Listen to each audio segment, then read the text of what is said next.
Hello everyone, Brachiosaurus227 here, and today I'm going to be doing something a little bit different. I'm going to be ranking all of my Nerf revolvers.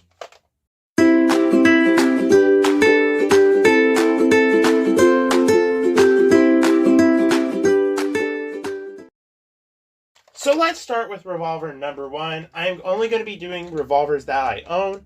I'm not going to be ranking any other revolvers. I'm only going to be ranking the ones that I personally own. So this is not a definitive ranking video, just getting it out of the way. Starting with the Disruptor. I really like the Disruptor. It has some really cool features. The grip is really nice. It looks good.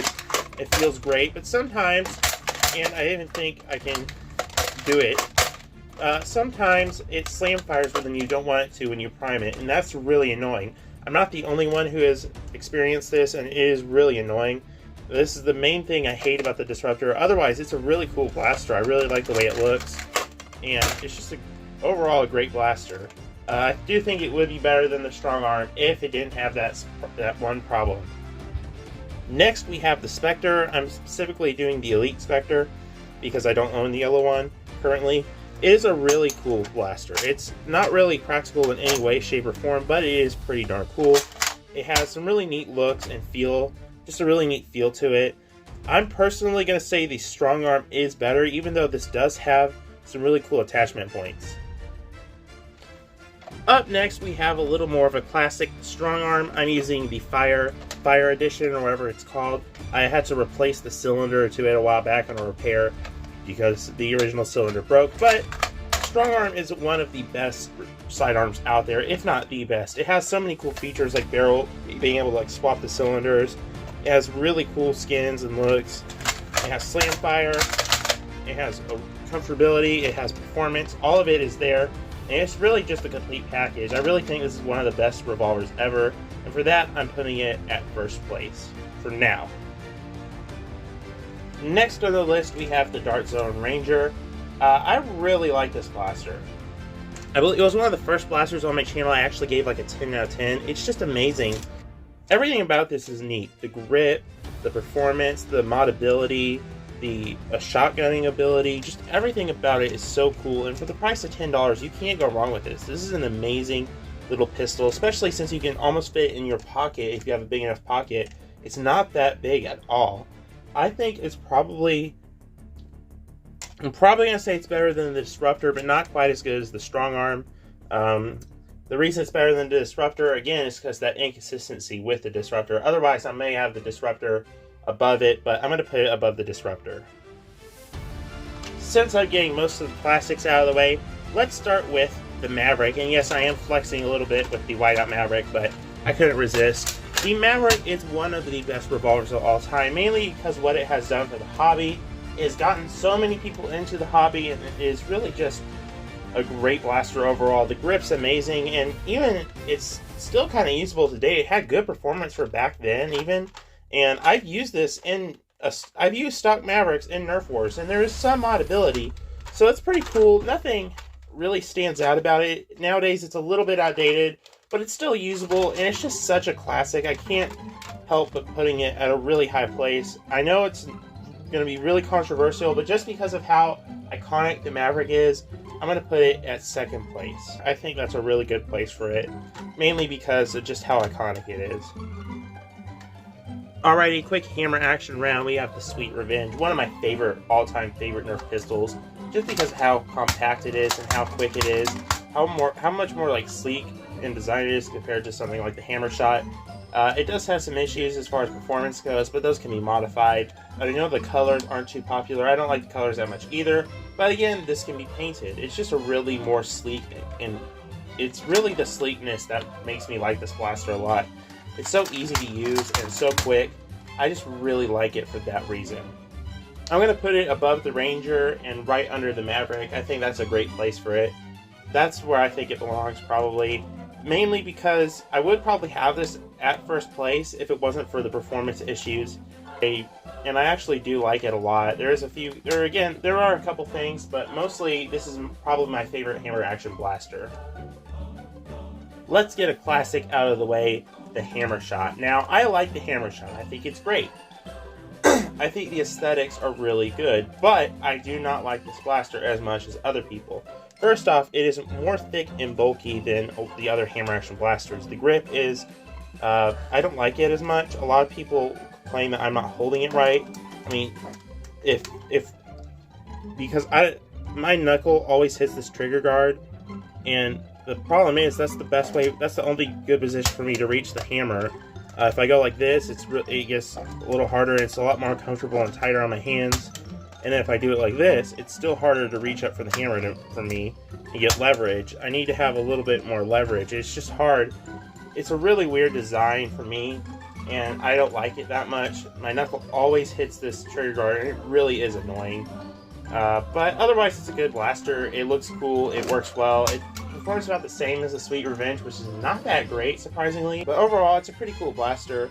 A little overrated in my opinion, but great for mods and painting.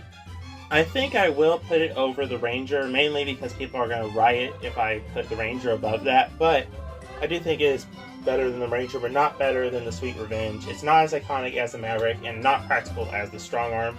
So I'm going to put it right under the Sweet Revenge and right above the Ranger.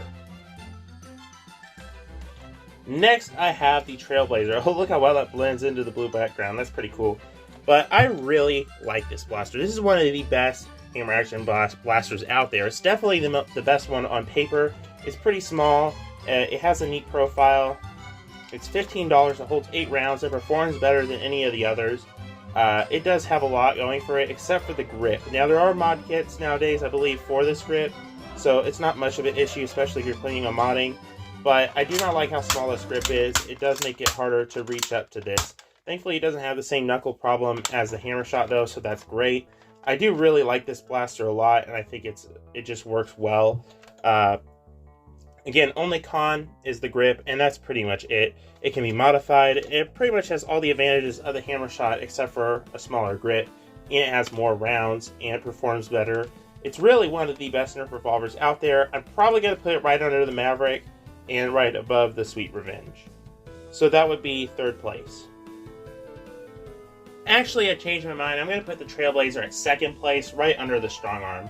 Mainly because it's just all the stats it has is really outweighs a lot of other Nerf revolvers out there, and I think I'm going to put it above the Maverick, even though the Maverick is much more iconic. Next, I have the Elite 2.0 Commander. This is a really cool blaster. It has a lot of cool features, but honestly, it does have one major issue, and that is you can't take it apart. So if it does break, you can't really fix it unless you do really extensive work trying to unclip it all and clip it back together without really breaking anything. It is a hassle, but overall, stock, this blaster is pretty good. It has tons of attachments. It has really good performance. The Commander is a solid blaster, and I'd recommend it for pretty much everyone. I know a lot of people say that they have trouble with it, but I don't. I have 3 Commanders. I've used all of them extensively. None of them have broken. A lot of people have used them. There seemed to be that, I believe the first wave of them did have some issues, but the second wave was much better. So honestly, I think it's a great blaster. Really good for like a stock or a young kid. It is really cool. You can add attachments and whatnot, but otherwise it does have that one issue. So I'm probably gonna put it. It's not as good as the Ranger. I'm gonna say it's better than the Disruptor. No, it's better than the Specter, but not as good as the Disruptor. So that puts it at 8th place. I do want to note that I will not be doing any flywheel revolvers. I'm going to make a separate video on that. And I'm not doing large blasters, pistol revolvers only. There are only going to be springers. I may do a separate video, like I said, on the flywheel revolvers, but not right now. Next, we have the Scout. The Scout MK2, to be exact. It is a really fun little blaster. It is comfortable. It has a stiff little, not stiff, but like a really satisfying prime. And it does hold 4 rounds. That is a con, but it's really just a cute blaster. It looks really cool. It feels great. It just is a really fun blaster. I really like it. I can't describe why. It just has this certain charm to it that I really like. I love how that just blends into the blue background. But yeah, I really like this blaster. Like, a lot of people don't, but I think it is absolutely amazing just because how cool it is and how quirky it is. I really like it for some reason. I don't know why. So I personally am going to put it above the Specter. This is my personal opinion. I know y'all are probably upset.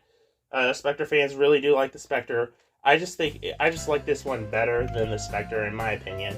So yeah.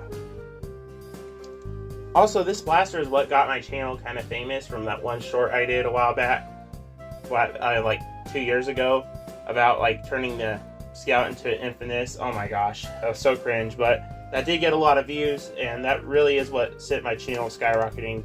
Not skyrocketing, but it is really what sent my channel on the path it is right now, because I was kind of slowly climbing at subscribers. It wasn't really that great, but now, yeah, without this blaster, I actually may not have this many subscribers. So yeah, I do owe this blaster a lot. Alright, now we're cooking a little bit here. This is the Airtech 2000. I know this kind of doesn't count, but it is a revolver. So yeah, it is an air-pressured blaster. And then you, I think you manually rotate it unless mine's broken. You pump it up again and fire. This, I believe, takes old school megas. This one I do think does shoot Buzzbee, so that's pretty cool. But yeah, it does have some pretty cool modding applications, but that's about it. Otherwise, it's a pretty crappy blaster, so I'm going to put it at last place. Or 11th place. Next, I have the Long Arm, a really cool blaster, but that's about it. It's not really better than the Specter, because it holds the same amount of rounds and no attachments, but it looks so cool. As Legit Bread would say, a James Bond gun. It has really cool colors and looks, and it could definitely be painted. One of the coolest design guns, but honestly, that's about it. Otherwise, I do not like it that much, except for just the cool looks and the cool feel, and that's pretty much it.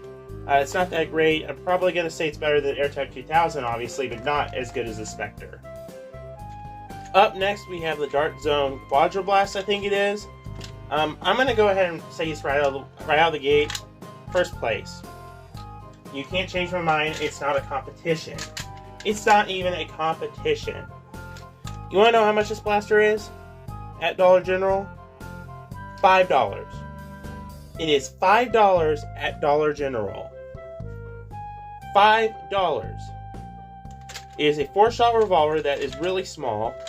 It has really good performance. Yeah, and it auto-rotates. And it also has a pretty decent grip. I mean, and also we're talking performance of like 80-90 FPS.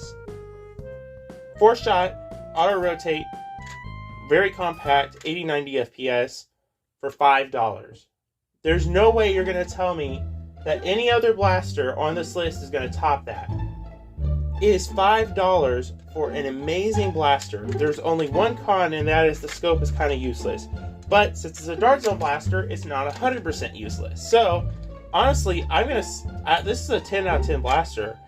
For $5, for sure. And if you really don't like the scope, saw it off and sand it down, you'll be fine. It's not a big deal. The scope actually is kind of useful too. It's not uncomfortable or anything. It's perfect. And you can fit this in your pocket even with the scope. It fits easily in my pocket. It is just really good all around. First place, without a doubt, this is number one. And I don't know if there's any other revolver that can top it, that is even going to come out in the future, because I really like this blaster. I think it is one of the best blasters ever made by Dark Zone. That would have been a little bit of a stretch if I said ever made, but yeah, it's amazing. Next, we have the Exact Attack Blaster. I forgot what this is called. Bosso Blasters told me a name in a live stream. I forgot. I'll put it in, of course, I'll put it text right here what it actually is called. But this blaster is amazing, and they're pretty obscure, pretty hard to find. I wouldn't say rare, but they are not common. This is a really cool blaster, though. It is not very holsterable. The only thing you can really use it for is a sling blaster. Thankfully, it kind of has a little sling attachment here. And of course, one here. It is really cool, though. It has really good performance, holds 6 rounds, and it does kind of count as a pistol because of how small it is. So I'm going to include it. It has pump action, which is really good. It performs well. It's just a really cool feeling blaster, too. The grip is nice. It's just a really cool blaster. The only thing is you can't really holster it. So I'm probably going to say it's not as good as the Hammer Shot. but it is better than the Ranger. I'm going to go ahead and say it. I really like how this, really like this blaster. It's just really good. Next, we have the Reflex 6, I believe it's called, or X-Shot Reflex 6. I forgot what this one's called. This is the Dart Zone variant, but it's the same thing. I mean, Adventure Force variant, sorry.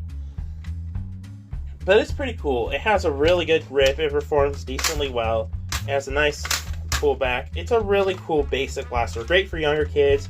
It does perform well, but the plastic quality is, the shell quality is a little bit weak, in my opinion.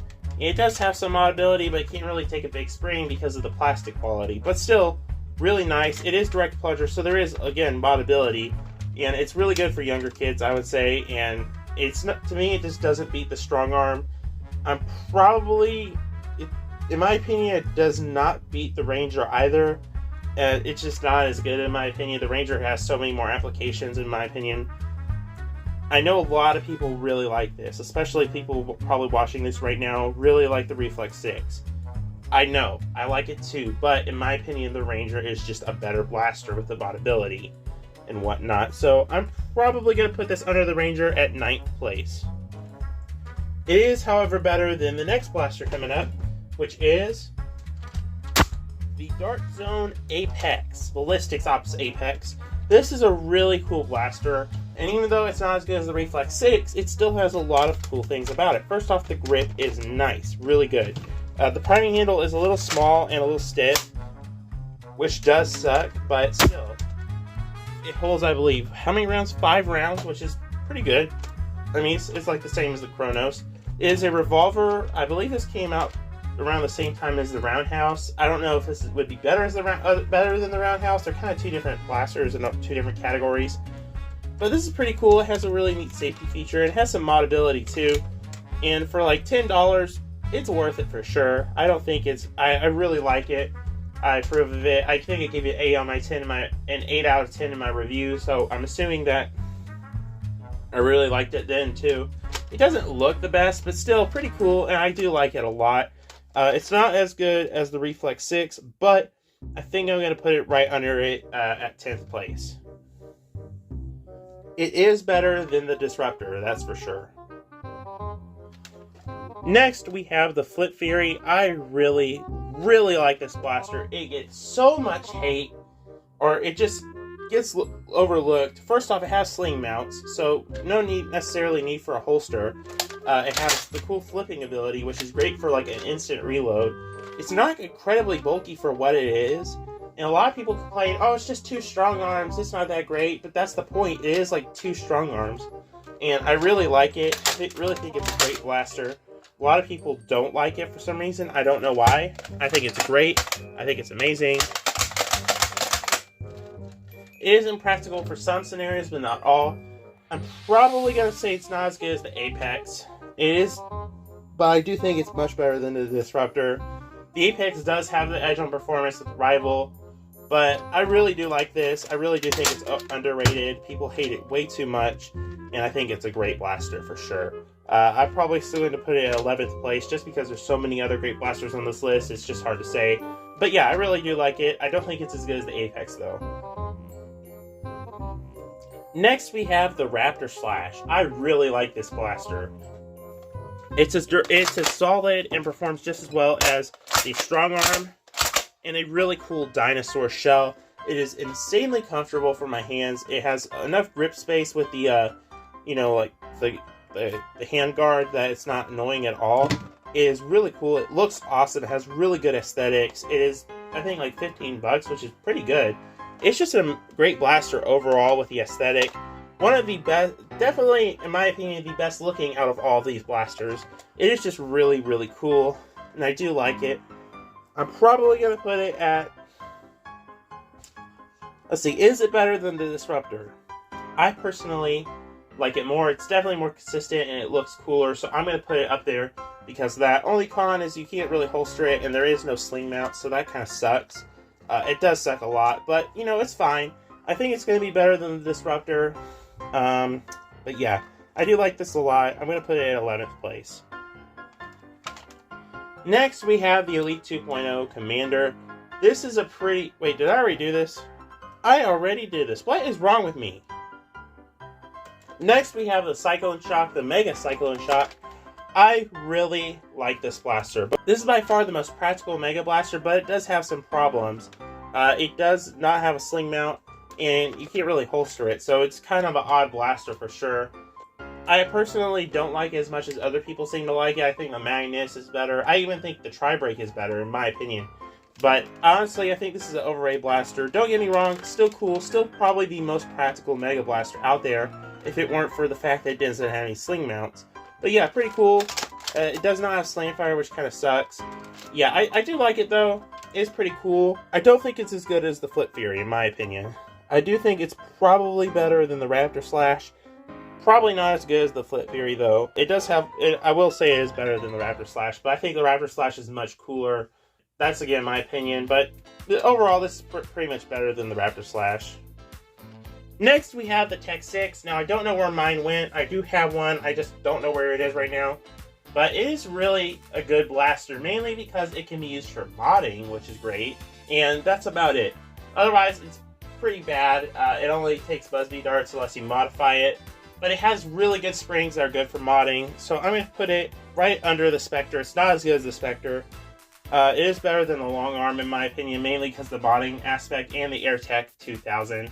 But yeah, overall, I don't like it as much.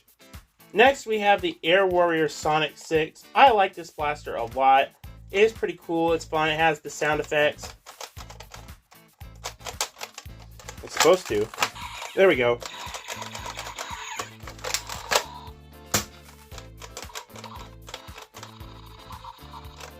Oh, it is breaking. It's probably low on batteries. But pretty cool. It has a really good grip, but otherwise it does have problems shooting other darts besides Air Warrior's darts, unless you modify it. Overall, I do like this blaster and I think it's pretty good, but nothing too much to talk about. I'm probably going to put it, it is better than the long arm, because the long arm does skip rounds, I forgot to mention that, but not better than the Tech 6, because the Tech 6 actually has really good modding potential. And it's also a little more nostalgic for the Tech 6. It's one of my first Nerf blasters. So yeah, I'm probably going to put this under the Tech 6 at 20th place, or I mean 19th place. So yeah. So those are all the revolvers that I currently own. I'm 100% sure I have another one or two lying around that I just forgot to mention in this video or I couldn't find. Sorry about that, but these are all the ones I own in the ranking. Let me read you the final ranking. At first place, we have the Dart Zone Quadroblast. I believe that's what it's called. I'll correct it in the video if I'm wrong. Second place, we have the Strong Arm. Third place, we have the Trailblazer. Fourth place, we have the ever iconic Maverick, or ubiquitous Maverick. Fifth place, we have the Sweet Revenge. Sixth place, the Hammer Shot. Kind of overrated, but still a great blaster. Seventh place, we have that Exact Attack Pump Action Blaster. Again, I'll put the name right there on the screen. Eighth place, we have the Ranger, an amazing blaster that works really well for what it is and the price and the size. Ninth place, we have the Reflex 6, a pretty cool blaster from X-Shot. Other than that, there's not much that stands out with it. 10th place, we have the Dart Zone Apex. 11th, the underrated Flip Fury. 12th place, we have the Cyclone Shock. 13th place, we have the Raptor Slash. 14th place, we have the Disruptor that slam fires on its own for some reason. 15th place, we have the Commander. 16th, the Scout MK2. 17th place, we have the Elite Specter. 18th place, we have the Tech 6. 19th place, we have the Sonic 6. 20th place, we have the Long Arm. And at 21st place, at very last place, we have the Airtech 2000, which is pretty old and archaic, but it still has some use for its time. So what did we learn today? We learned that not all blasters, not all the Nerf revolvers are bad. Actually, pretty much all of them, all the ones that I have are pretty darn good in one way or another, even though some of them have more cons than others. I know not all of you agree with what I have or my ranking, but let me know what your ranking is down below, and let me know what revolvers you have at home. That would be really cool. So yeah, that's pretty much it. Thanks for watching. Hope you have a wonderful day. If you like this video, please feel free to leave a like, and I will see you in the next one. Bye-bye. My junk drawer, my junk drawer. So many things, I don't know what they're for, but I won't let it go, no, I will add more useless little things to my junk drawer.